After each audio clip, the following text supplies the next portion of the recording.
How many restless nights have you spent lying awake, mind racing, heart pounding, tormented by that incessant voice inside your head? The voice that doesn't seem to shut up, no matter how hard you try. The voice that reminds you about everything that could go wrong, or everything wrong that has happened to you. What if I lose my job? What if my partner is cheating on me? What if I get diagnosed with that disease? What if this? What if that? Sometimes, this voice makes you feel like you are caged in the past, or makes you a prisoner to the unseen future that hasn't happened yet. It replays the traumatic memories with a never-ending stream of commentary. As these thoughts run through your mind, you can feel your body tense up every time, and yet, despite the torment, the voice feels strangely familiar. It feels as if it's your ally, your trusted friend, because it's trying to warn you. On the surface, it seems like it is helping you to become aware of everything that might not go as you would have planned, and thus giving you the space and room to prepare for what's to come. But let's pause for a moment and reflect. How many times have those doomsday scenarios your mind so eagerly anticipates actually come true? If you really take an honest look, you'll likely realize that 90%, maybe even 95% of the things your mind tells you are simply figments of imagination, assumptions, projections, worries that never materialize in 3D. In fact, you often find yourself fretting about something, only to realize later that it was never a real threat. The things your mind tells you aren't even true, and predictions it makes or stories it weaves are of no value either. Yet you do take them at face value, every single time. That's where the problem lies. You have become so accustomed to the relentless chatter of your mind that you've inadvertently accepted every word it utters as truth. For an extended period, you've intertwined your identity with these thoughts and narratives, leading you to exist in a state of perpetual distraction. As a result, you miss out on the rich, vibrant experiences happening in the present moment. Your days blend into nights, consumed by mind loops, replaying the stories you tell yourself, while the true beauty of life unfolds just beyond your grasp. The essence of real life, what is occurring right in front of you, becomes muffled by the cacophony of an imagined future that hasn't yet arrived and a past that has long since faded. Have you ever paused to question the audience of this incessant inner dialogue? Surprisingly, it is not you to whom the mind speaks, nor are you defined by these thoughts. Instead, you occupy the role of a distant spectator, someone ensnared in a complex illusion, enduring the tumult of a disordered and unexamined mind. You are not your mind. You are the watchful observer of it. You are the consciousness that notices the myriad of thoughts, emotions, and impulses swirling around you, akin to calm water reflecting a tumultuous sky. Beneath this storm of noise lies a serene, unshakable essence, a still presence that remains untouched by the chaos of thought. Yet, due to years of conditioning, you have unconsciously adopted the belief that you are synonymous with this mental activity. You have unwittingly fallen into the trap of thinking that your identity is bound to your fears, insecurities, and anxieties. This flawed association leads only to suffering. You permit the incessant voice in your head to dictate your feelings, shape your actions, and color your perception of the world around you. You find yourself at the mercy of a mental construct that wields no real power unless you allow it to dominate your experience. Here's the paradox that lies within this struggle. The more firmly you cling to the belief that you are your mind, the deeper you descend into suffering. However, the moment you awaken to the understanding that you are not your thoughts, that you are, in fact, the observer of those thoughts, that's when the door to true freedom swings open. Imagine, for a moment, yourself seated in a cozy room where a television plays continuously, displaying a barrage of information and stories. This television symbolizes your mind, broadcasting an unending stream of noise, filled with a mishmash of narratives and scenarios that can be both captivating and overwhelming. The issue is not the mere act of watching, rather, it is the entrapment in each emotional scenario, acting as though each broadcast defines your reality. Now, visualize yourself as the person in the room who reclines comfortably in an armchair, serene and relaxed, choosing simply to watch the screen without becoming emotionally embroiled in its content. You notice the disarray and the dramatic narratives that unfold, yet those distractions don't disturb your inner peace. You remain grounded, detached, and composed, observing the chaos from a position of clarity and tranquility. This is where the true trick lies. The moment you embrace your role as the observer amid the mental clamor, you come to realize that the mind was never addressing you directly. It was merely producing a continuous flow of projections, assumptions, and fears, all directed at a false representation of yourself, an identity built on insecurity, attachment, and illusion. But this is not your true self. At your core, you are something far deeper, far more profound. Sri Nisargadatta Maharaj says, "The seeker is he who is in search of himself. Give up all questions except one. Who am I?" After all, the only fact you are sure of is that you are. The I am is certain. The I am this is not. Struggle to find out what you are in reality. Every single morning, you open your eyes and suddenly, without even thinking, your senses spring to life. You begin noticing the soft light filtering through the window, the distant hum of traffic or the chirping of birds, the gentle rustle of the leaves, the scent of fresh air or brewing coffee. Sights, sounds, colors, and objects. A vast ocean of material that you can interact with during your waking hours. But have you ever thought, if the 3D world exists on its own, independent of your mind and your awareness? That is an interesting question, but ascended masters and spiritual gurus of the East teach us that there is a question even more important than that. The question worth $1 million is, who is it that experiences the world? Before you can perceive anything, there must be someone to perceive it. Think about it for a moment. The moment you wake up every morning, do you not feel the subtle but undeniable sense of I am? This sense, this seed of consciousness, is always there. Even in sleep or in a deep swoon, something within you remains. The sense of I am is always present, waiting to emerge. So the real question is not from where the world comes, but rather who is the one perceiving it in all its glory and contrasts. Without your consciousness and your ability to notice and discern, there would be no 3D world as you know it. When Sri Nisargadatta Maharaj or other spiritual teachers like Ramana Maharshi point to this question, they are also inviting us to examine the I, or the ego, the sense of self that seems to be experiencing everything. Asking such questions is like peeling back layers of an onion. Each layer reveals more, but also points to a deeper mystery that lies ahead. We will talk more about that in just a few minutes. For now, you have to understand and appreciate how unique you are, and if you come to appreciate this simple fact, you will realize the power you hold over your 3D world of materiality. No one among the 8 billion souls on this planet can witness the world quite like you do. The way you notice the small details, the way your mind makes sense of the chaos and beauty around you, the way you interpret and organize the stimuli in your immediate environment, your way of looking at circumstances, your quirks, habits, and beliefs. That is all uniquely yours. Each person's perspective is shaped by their experiences, thoughts, and emotions, creating a view of reality that can never be replicated, no matter how hard we try.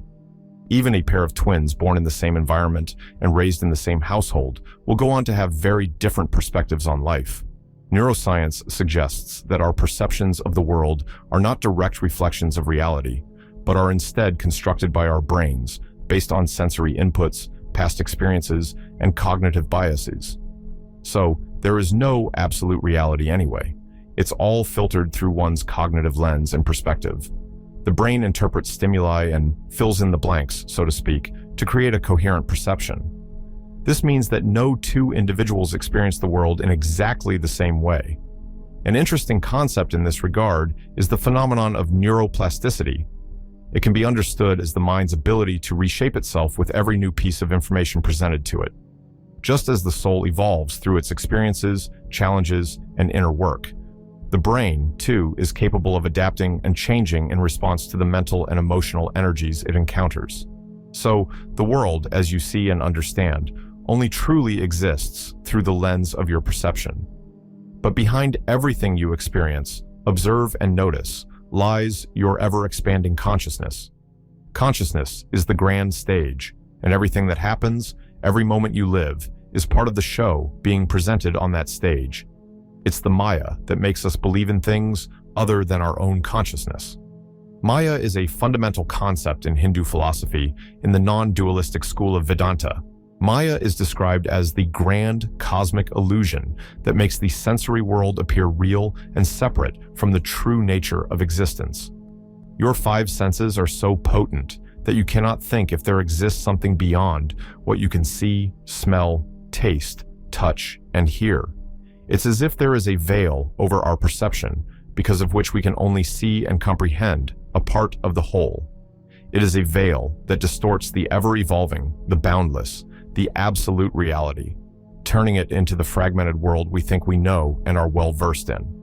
For non-dualists, Maya is the force that shapes our experience of reality in a way that makes us forget the true nature of existence. Non-duality teaches that everything, every object, every person, every experience is interconnected and ultimately one. There's no real separation between us and them, or between the observer and the observed. The ultimate truth, or Brahman, is this all-encompassing infinite consciousness. It's formless, beyond time, and transcends every concept we use to understand the world. In the non-physical realm, we were a part of the Brahman, and now that we have descended into our physical bodies, we are still connected to that all-encompassing light that unifies everything. But the evidence of our senses is so overwhelming that we see every other person, object, or place separate from us. Take an example of a tree outside of the window of your room. You look at the tree and perceive it as an entity existing independently from the world and the universe. It's there, and you're here, separate from each other. Two entities occupying mass and volume, distinct from each other. But if you were able to see beyond the illusion of Maya, you would recognize that the tree isn't separate from you at all. It's just another form of the same infinite consciousness that makes up everything, including your body. It's all part of the same unified reality, appearing differently at different points in time. So far, we have established that everything in the world is interconnected by threads of light called the God Force, and hence, that divine consciousness flows through everything you see or interact with. But if you too are part of the divine consciousness that creates worlds, then what is keeping you from realizing your true potential and acting as the absolute creator of your reality?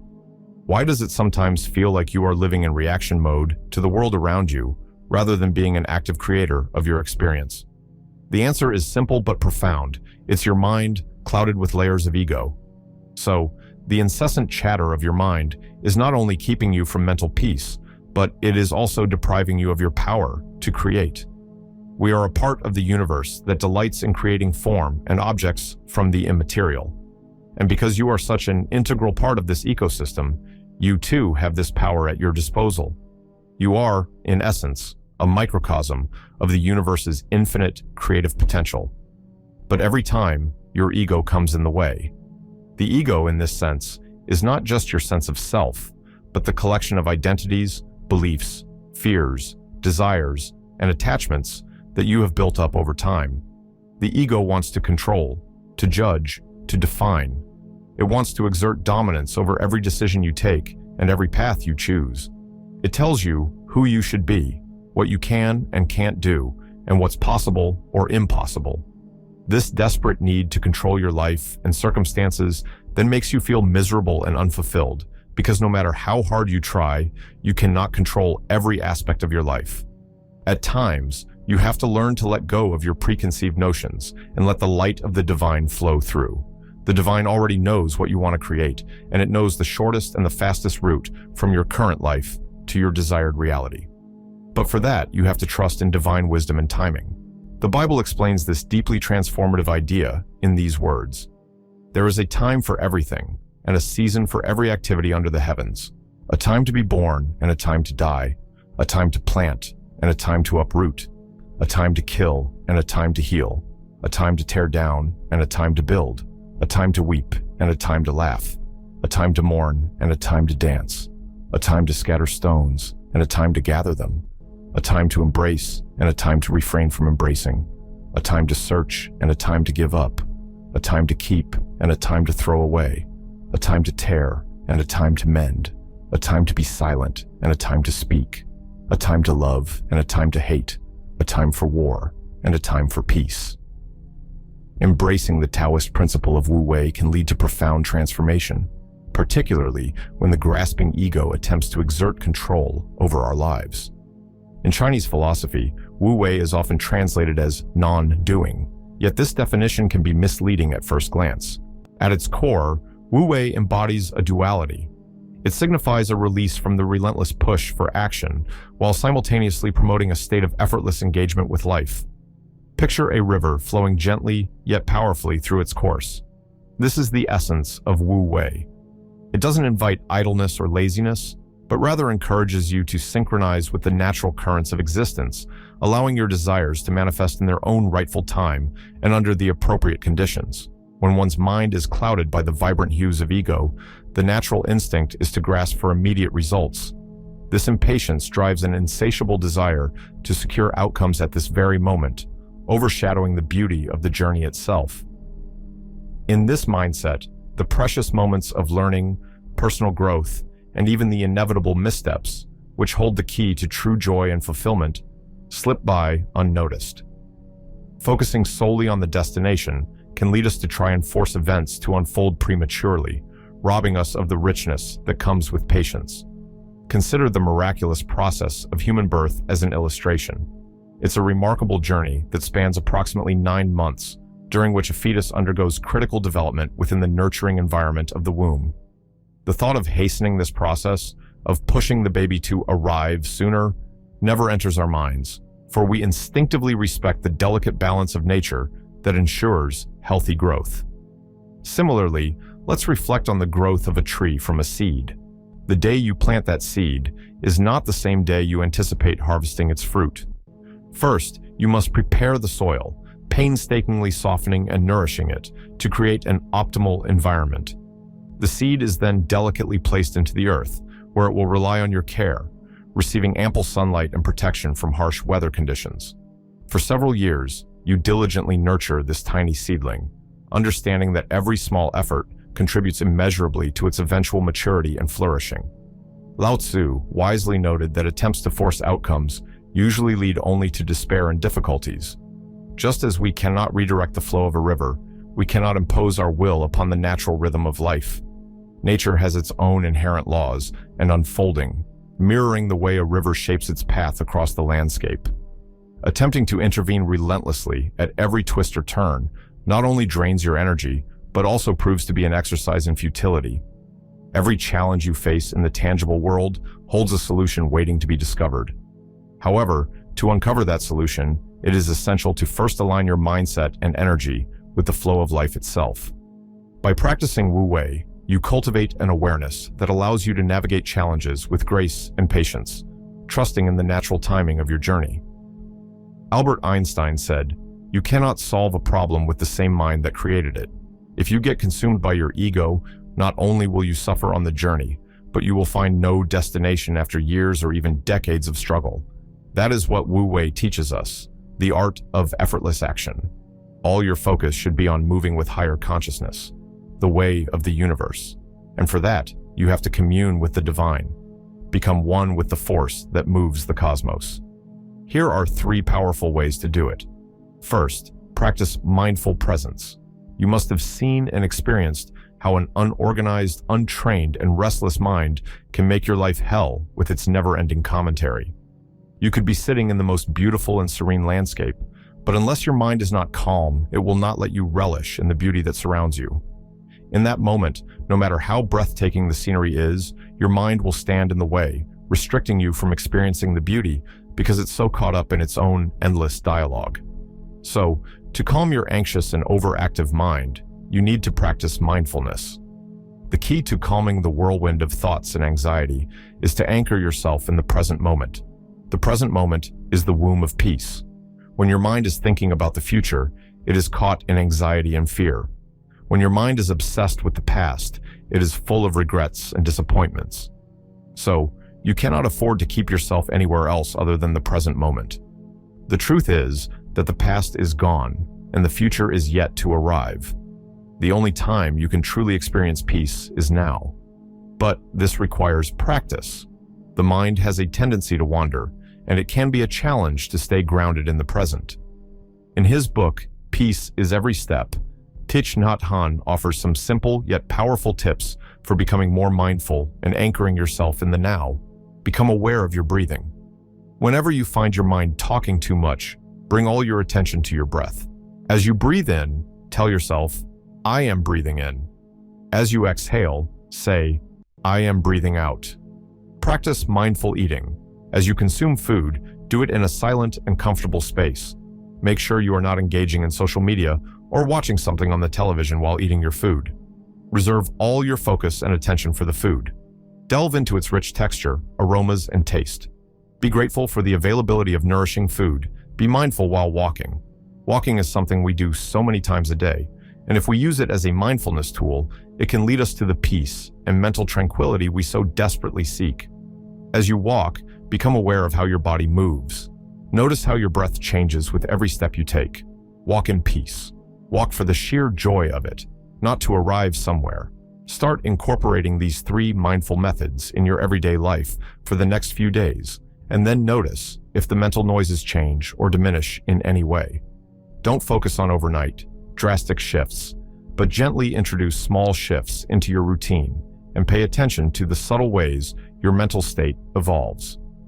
Over time, the constant stream of thoughts will not feel as overwhelming, and you might find that you are able to detach from the negative or repetitive mental patterns that once took up so much space. Second, learn the art of prayer. The second powerful way of aligning yourself with the rhythm and creative potential of the universe is to learn the true art of prayer. Many people pray, but they do so in a state of lack. In these prayers, their energy is rooted in yearning, in the sense of being distant from the desired outcome. The mind becomes fixated on the gap between where they are and where they want to be, reinforcing feelings of scarcity and need. But that is not how the spiritual wizards pray. In Yogananda's teachings, particularly in his famous book, Autobiography of a Yogi, he highlighted that prayer was not a medium for asking the divine spirit for something. In fact, it is rather meant to bring one into harmony with the divine presence, which is always accessible at any place and time. Prayer is an inward journey, a way to silence the constant chatter of the ego and allow the deeper, eternal consciousness within to emerge. Through prayer, you align with the vibration of God already existing within your own being. So, it's a path for you to realize your divinity, and once you realize your power, then there is nothing impossible for you to achieve. The mountains will bend. The seas will part for you. Once you learn to pray this way, you will no longer see yourself as a small, separate being, struggling against the tides of life, but as a co-creator with the divine, shaping the world around you with the very energy that birthed the universe. And as you will grow in your prayer and self-awareness, you begin to see that the very fabric of reality will begin to bend in response to your inner state. The things you want will appear out of nothing. The right people will come. Your life will get more satisfying with each passing day. The challenges that once seemed daunting will become mere stepping stones on your path, for you are no longer acting alone. You are acting in partnership with the vast, unlimited power of the divine. Third, embrace surrender. The last and most important aspect of controlling your mind and using it to create a fulfilling life is mastering the art of surrender. It is not giving up what you want or resigning to passivity. Rather, it's an act of letting go after you have put your best foot forward. Surrender actually means being present, letting go of fear, and releasing expectations. It means trusting yourself and your intuition while also accepting that mistakes, setbacks, and uncertainty are natural parts of the journey. You have to be in the moment, happy and grateful for how your life is right now, and only then can you vibrate at the frequency of being a creator. If you spend all your time and energy fighting with what is, you are inviting more of the same energy into your life, and therefore, the universe will give you more reasons to complain, blame, and feel let down. This is the basic mechanism of manifestation. When you genuinely let go and surrender, a profound shift occurs within you. You begin to relinquish the constant worry that clouds your mind about whether situations will turn out favorably. Instead, you cultivate a deep, unwavering trust that you are precisely where you need to be in this very moment. This state of surrender allows you to see that everything in your life is unfolding for your highest good, even if it doesn't always appear that way at first glance. As we near the conclusion of this insightful video, I want to emphasize that there are fundamentally two approaches to navigating the complexities of your mind. The first approach involves succumbing to the incessant chatter that your mind creates, allowing it to dictate your emotions and actions. This never-ending stream of thoughts can often feel overwhelming and distracting, trapping you in a cycle of anxiety and self-doubt. The second approach invites you to awaken to the realization that you are not merely your thoughts. You are the awareness that observes those thoughts. Beneath the swirling chaos of the mind lies a deeper consciousness, one that is calm, resilient, and connected to the essence of who you truly are. Until this moment, you may have traveled through life primarily on the first path, one that feels familiar, perhaps even somewhat comfortable. However, today signifies a transformative opportunity to embark on the second path. This path is not just a different route, it is a gateway to personal transformation and a profound shift in how you relate to your mind. Imagine the possibilities that lie ahead: clarity where there was once confusion, peace amidst chaos, and a renewed sense of purpose. So, I ask you, are you ready to take that leap of faith? Are you willing to step into the unknown and embrace this new journey, one that promises to enrich your life in ways you've never before imagined?